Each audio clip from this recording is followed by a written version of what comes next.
All right, sixth graders, we've been talking about mapping, and we even made a map that looks kind of like what pirates would have used back in the time, or just a simple map if you were trying to show someone how to get somewhere.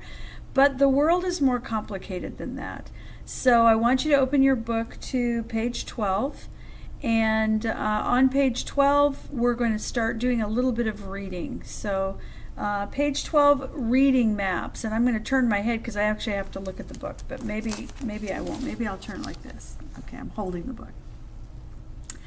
To find your way to a specific place, you need a way to determine where you are on Earth. So how can you tell? Imagine telling someone your exact position on the snow-covered continent of Antarctica.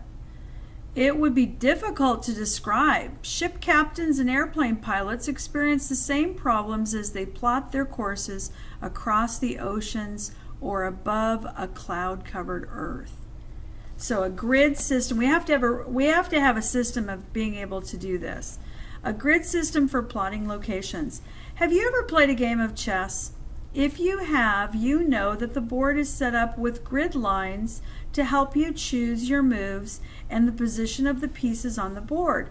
Long ago, map makers created a system for identifying locations on the Earth that uses a similar grid system. And we've done that, I know, because I asked for a show of hands of how many of you had recognized the words latitude and longitude. And so somewhere back, third, fourth, fifth grade, you've used those words before.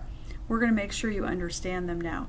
This system uses two sets of imaginary lines. They're obviously not grid lines. As you walk down the streets, you don't see, well, you may see lines, but you don't see lines from longitude and latitude. The two sets of lines are called latitude and longitude. The intersection of a line where they come together like this, of a line of latitude and a line of longitude, can actually pinpoint a location on a map or a globe. And believe it or not, we won't learn it in this class, even though we study space. There's actually a grid that's projected out into space, and you can locate stars using kind of the same idea. They're not called longitude and latitude. They're called by different names, and right now I can't remember what they are. Longitude, though, map makers started the grid system with a line that circled Earth and passed through the North Pole and the South Pole. The half of the circle from the North Pole to the South Pole passes through Greenwich, England, and is known as the prime meridian. And some of you may remember that word. The prime meridian is shown in figure 5, so maybe look at figure 5 while I'm talking and locate that. The other half of the circle is the 180-degree meridian. Similar circles are drawn at every degree east and west of the prime meridian. Longitude, here's another word for your Quizlet, is the distance in degrees east or west of that prime meridian. So lines of longitude is that distance this way, okay? The prime meridian and the 180-degree meridian combine to divide Earth into the east half and the west half, or hemispheres, the eastern hemisphere and the western hemisphere. East of the prime meridian, longitude is measured in degrees east, and west of the prime meridian, longitude is measured in degrees west. They both meet at the 180-degree meridian. At the meridians, all the meridians pass through the North Pole and the South Pole. So they all go this way, okay? Lines of longitude. I don't know, I kind of remember long, that it's a long way from the north to the south, but whatever you can do to remember, those are the lines of longitude. Now latitude, the opposite of that, map makers also drew lines east and west around the Earth, and probably you know the primary one that runs in the center of the Earth the equator.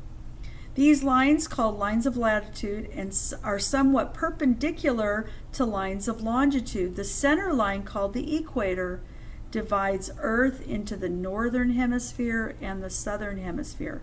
Now, latitude is another word you might want to put in your Quizlet. Latitude is the distance in degrees north or south of the equator. Unlike lines of longitude, lines of latitude are parallel. They run perfectly parallel to each other. As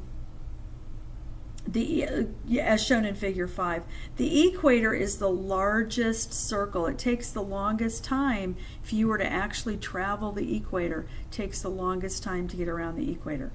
All the other circles become smaller and smaller the closer they are to the Earth's poles, but they're still parallel to each other. And remember, I said that if you go down to Salem, on the way to Salem, take a look out the window somewhere past the Woodburn Mall, I think, the outlet malls. There is a sign on the left side of the road that tells you that that location, right where that sign is the 45th parallel.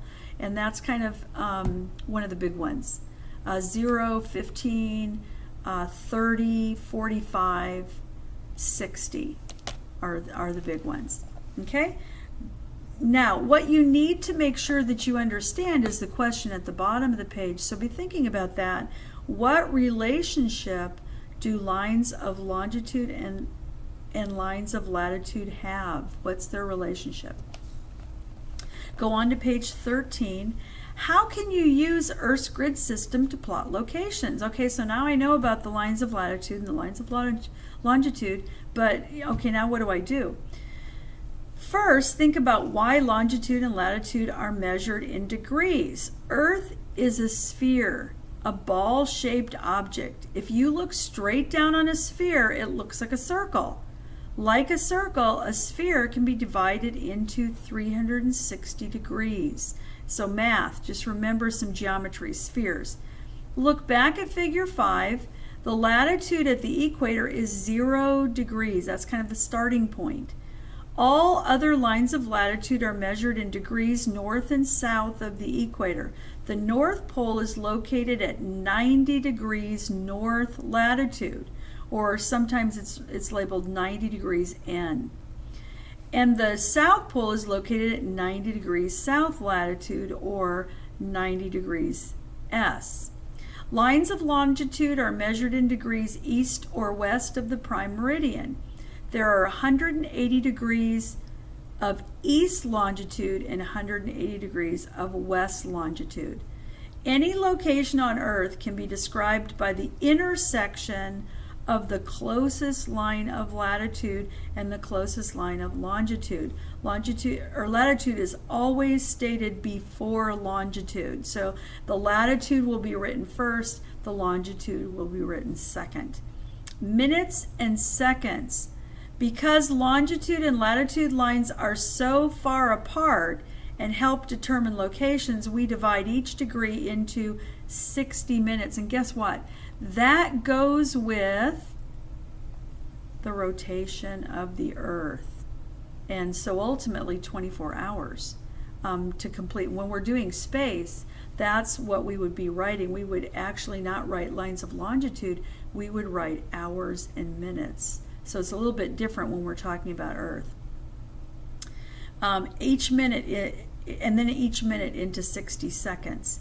And look at the check at the bottom. How do latitude and longitude describe a location on Earth? So be thinking about that as we come into the rest of this chapter. I want to leave the next reading, I think, for tomorrow. I think we have enough to do, so that'll be it today. Just think of those questions and come in. If you have any questions of your own, be sure to come in and talk about them.